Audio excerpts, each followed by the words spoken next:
Welcome to Burlap Teachers. Enjoy the video. You start by securing data and stopping services. Back up all user and system databases because uninstallation removes components.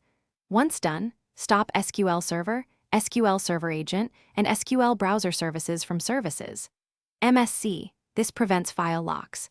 Make sure you are logged in as a local administrator so the uninstaller can remove registry keys and system files.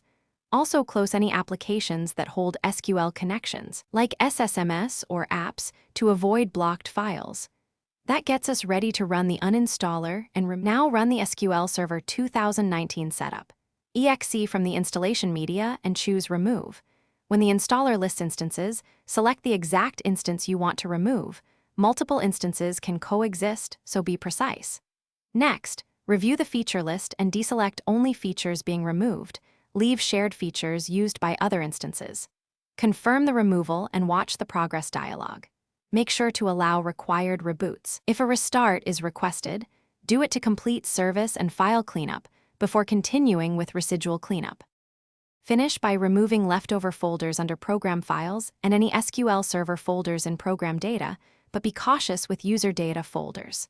Once done, check Services and Event Viewer for remaining SQL entries. The installer writes detailed logs in the Setup Bootstrap folder. Use them if errors occur.